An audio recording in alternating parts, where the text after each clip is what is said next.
Hello, everyone, and welcome to today's webinar, Business in COVID, Sink or Swim.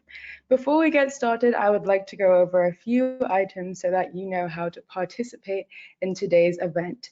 A note for attendees is that the communication platform to be used throughout the conference today is the WAC page on Instagram at World Affairs Con. You have joined the presentation listening using your computer speaker system and you're on mute. You have the option to submit questions to Professor Barron by typing your questions into the questions panel of the control panel. You may send in your questions at any time during the presentation. We will collect them and address them during the Q&A session at the end of today's presentation. Today's webinar is being recorded and you will receive a follow-up email within 24 to 48 hours with a link to view the recording. I would now like to introduce Professor Opher Barron. Opher Barron is a distinguished professor of operations management and the area coordinator for operations management and statistics at the Rotman School of Management at U of T. On the teaching front, Professor Barron is especially proud of the Analytics for Decision Making, an MBA elective course that he introduced and teaches at Rotman. His research interests include queuing, business analytics, service operations, inventory planning, and revenue management.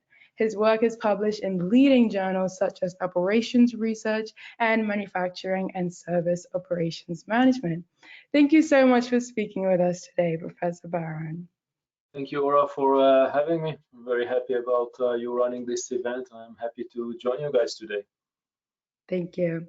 To start off, I would love to hear about your early life, and I just want to know what sparked that interest in you to pursue research in business and in operations management. That's a good question. So basically, during my undergrad, I decided to focus on engineering. I'm a more technical person than average, I would say. And when we started working and taking engineering courses, I took a few courses on operations research and optimization and modeling, and I found I really enjoy that. Also, at some point, my professors found I'm doing it well, so they asked me if I want to consider going to PhD, and I said, you know what, that's not that of a bad idea. So I decided to pursue my PhD and then an academic career. I hope that gives a little bit of sense for how I rolled into Rotman, basically. It's very clear that your early life was influential on your future endeavors. And speaking of, I want to ask about the web-based platform called COVIDPPEhelp.ca. What does this platform do and how does it help solve issues caused by the pandemic? Well, first of all, we started with COVIDPPEhelp.ca with a few colleagues and a few people who help us do the web application in March, basically, of last year. The main idea was to try and help alleviate the problems of getting PPE. So now I think these are much more common, and you can basically go to the grocery store and get some PPE there. I remind you, everybody, even 6 or 7 months ago, this wasn't as easy. Especially on March, there was a lot of shortage of PPE, not for end users like us, but even in healthcare services and so on. So one of the things that we know from our years of research is that supply chains work better if there is visibility of demand and of supply for both ends. So if suppliers know how much demand there is, and if customers know how much supply there is, the supply chain works significantly better. With this in mind, we wanted to facilitate some visibility of the supply chain for PPE within Canada.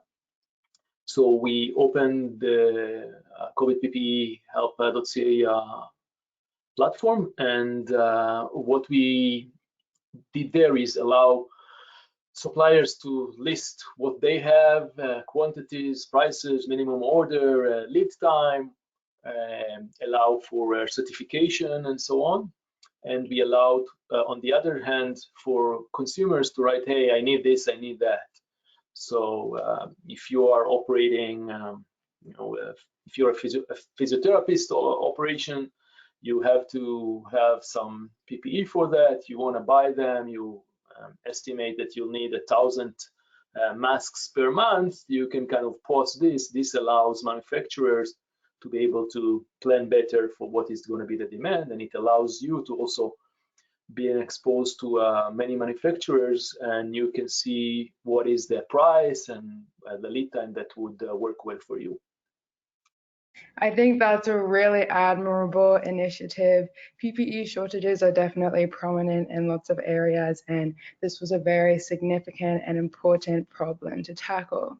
So, to dive into the business front, various businesses have struggled due to the pandemic, with bankruptcy being widespread and many firms having to let go of employees.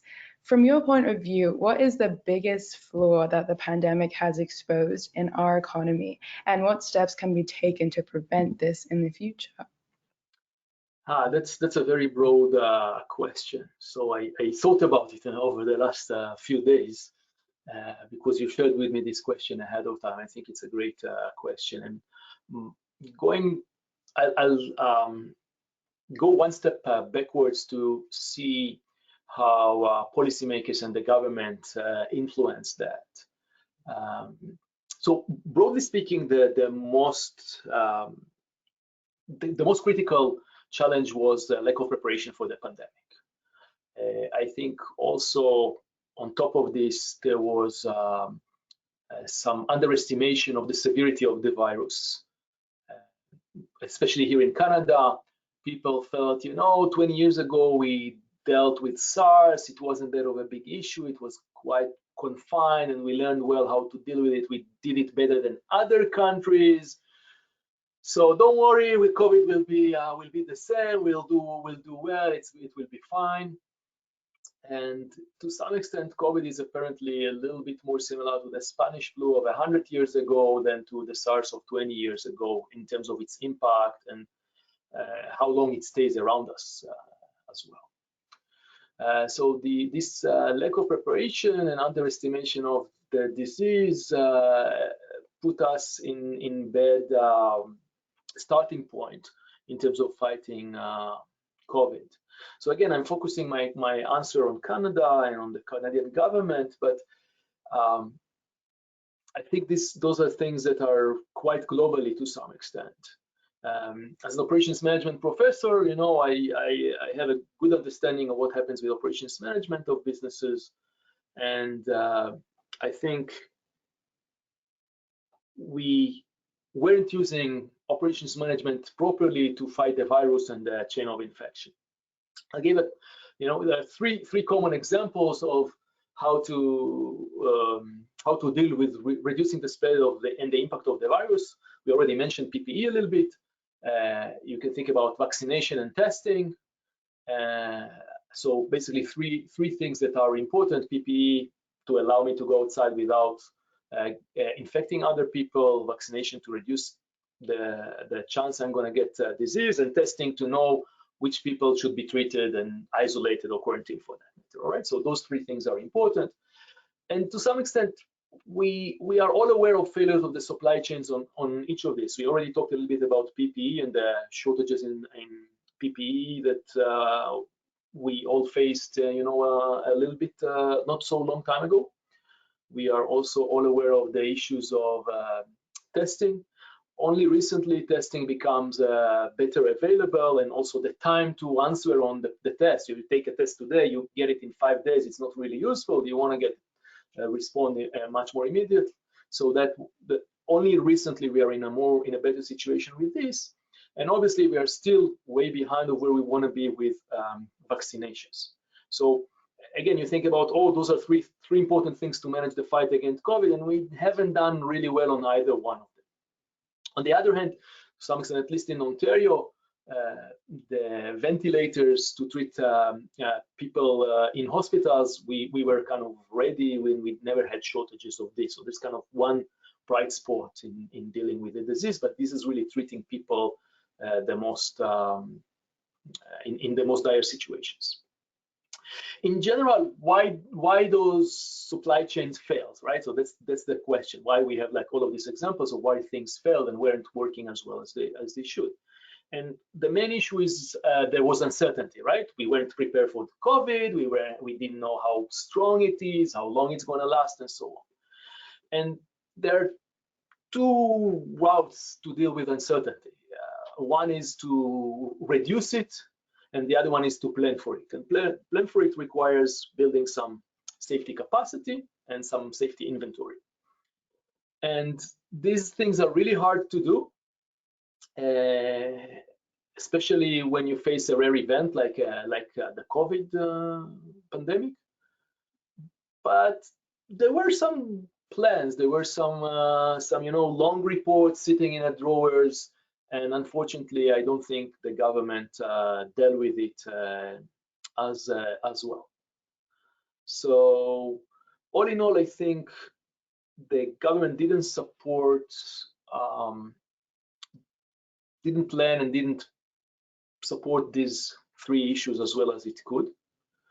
And that means, so maybe to add one more point on that, in terms of communicating to people and to businesses how bad is the situation, again, I think there was kind of an underscoring of the pandemic. So last March, when it's kind of arrived to Canada, I said, oh, we'll close school for 2 weeks until spring break.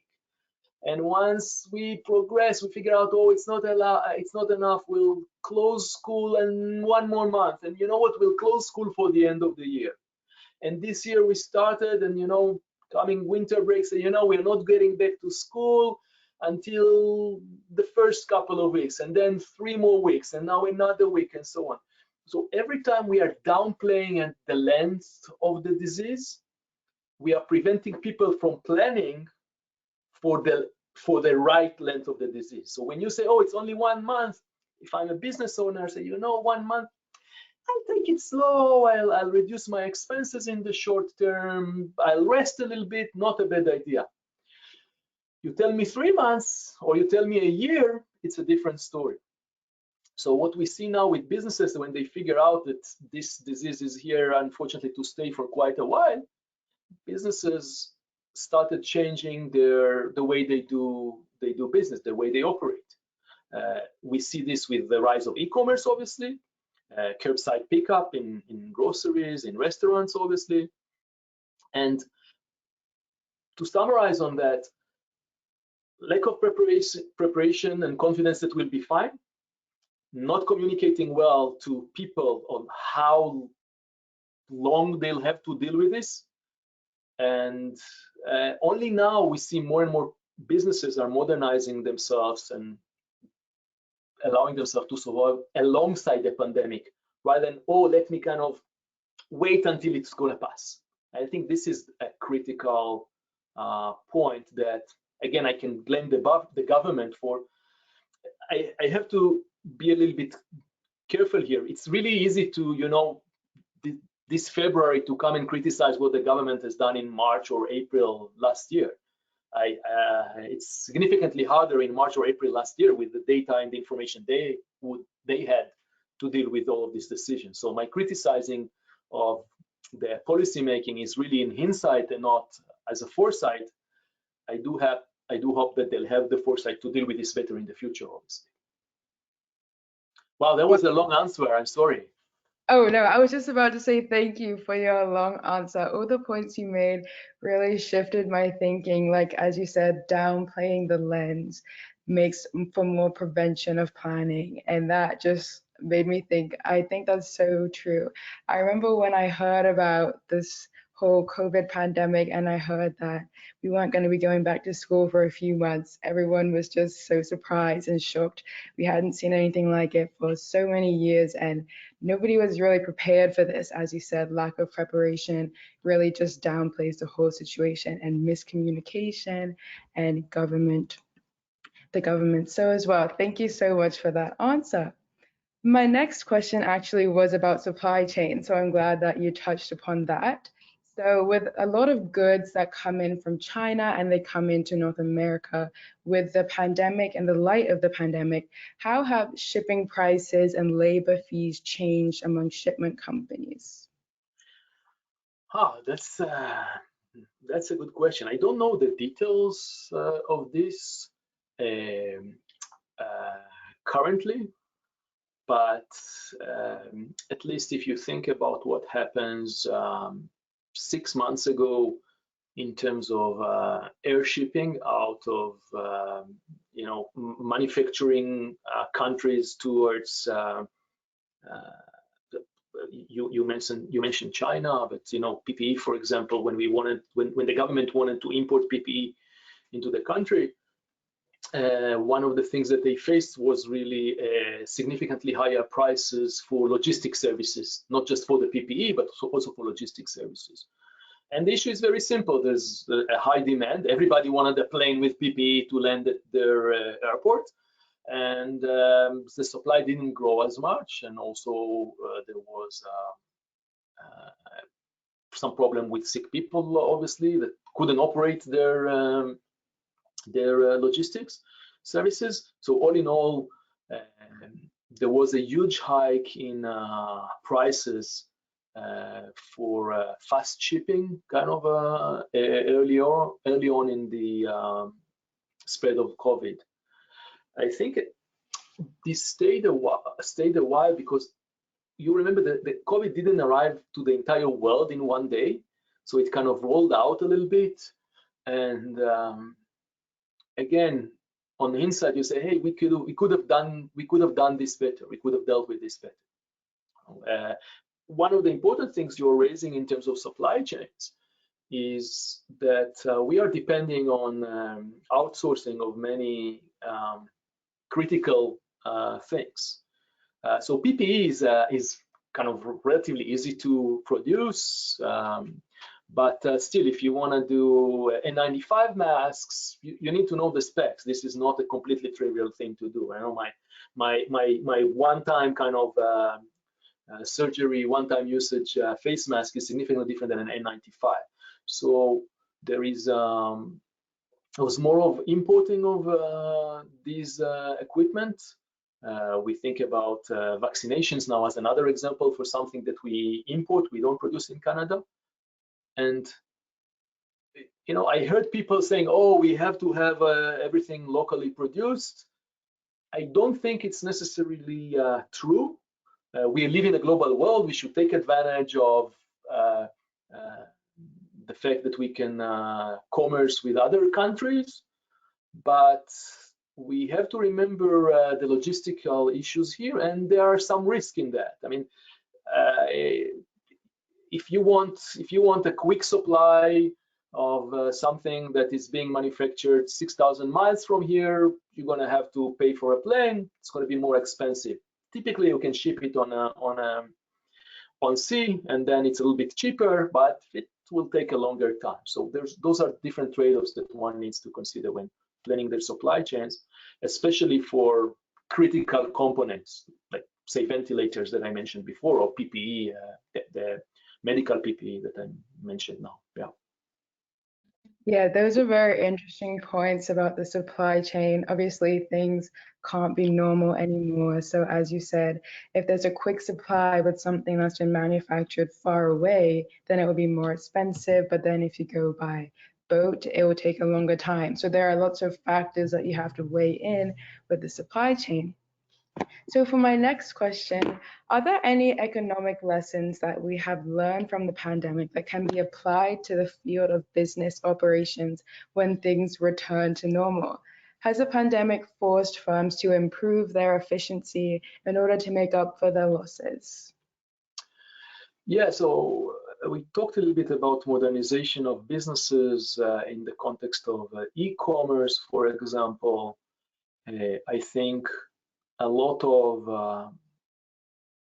the service-oriented economy also moved into virtual world. I mean, we are having this conference kind of virtually, right? I unfortunately I've never seen you face to face, only here on the camera.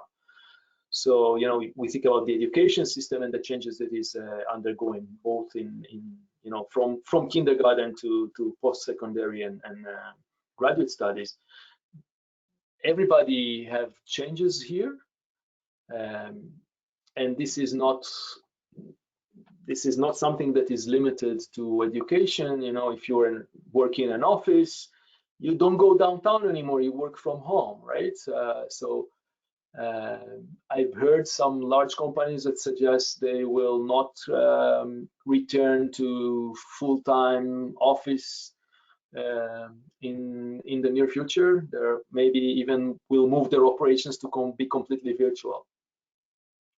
On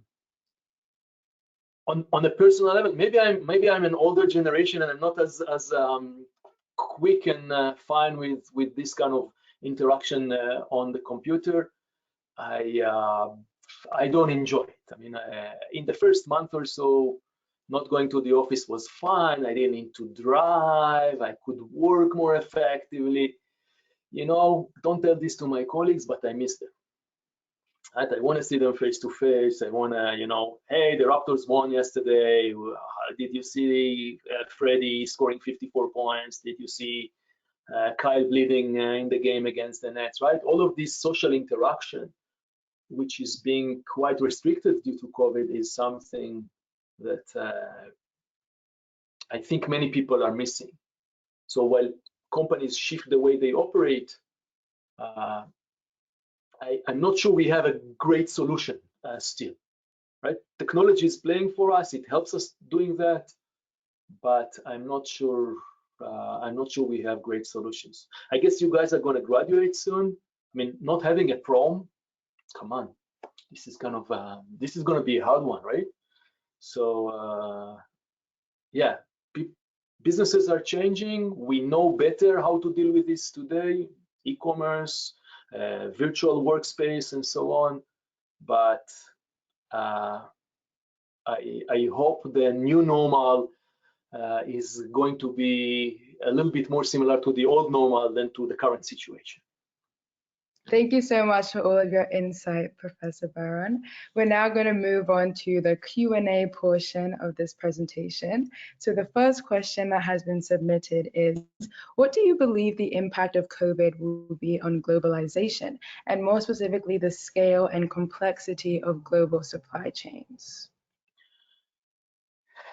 Yeah, it's a tough question. I'm afraid that there's to me there's a thin line between saying, hey, I want to have some capacity at home for emergency and to be able to, you know, deal with variability in demand, so safety capacity, safety inventory, as I mentioned before. And I've heard people raising comments that I would consider racist about, oh, we shouldn't buy anything from China. They are taking our jobs and they are not delivering high quality, and then we depend on them and it's careful, and we, oh, just Canada, or just let's be anti-Chinese or anti any other country that is not Canada. And this is something that is fearful for me. I think we live in Toronto. We are blessed for having a very global society, very diverse one. People are really accepting for each other. Someone with my accent has no problem going into any shop, any restaurant in regular times, and nobody kind of say, what are this guy? He's not American. He has a strange accent. He's a foreigner, right? I like the opportunities and the fact that we deal people like that. I think that while supply chain should plan for some local short lead time items, especially important items, this doesn't mean that we cannot work with other countries and use outsourcing and enjoy the global world and the global economy as we live at. And you know, there is, in many of these things, there is like, you know, you go up, you go down. So we may have been in too much kind of outsourcing, and for some items, I hope we are not going to go to the other side where there is some prevention of doing business globally. Thank So you I don't so have much. any answer. I don't have any answer. I just have more questions. I'm sorry. No, I think all of your answers have been really insightful. I've definitely learned a lot from this conversation. I wish it could be a bit longer, but unfortunately, we're running out of time. But thank you so much for Professor Baron, and thank you everyone for attending today's webinar. Once you leave today's webinar, you will receive a survey on the presentation, and we would really appreciate if you could complete that and provide your feedback. You will also receive a follow-up email within 24 to 48 hours with a link to view today's webinar. Please navigate to your Links hub to attend the following events. Immediately following this plenary, the programs team is hosting a networking session on Zoom. This is an opportunity for you to meet other participants and bond over fun prompts in breakout rooms. Please refer to your personal schedule on the WAC website for the Zoom link. On behalf of the World Affairs Conference and our presenters, thank you so much for joining us and have a great rest of your day.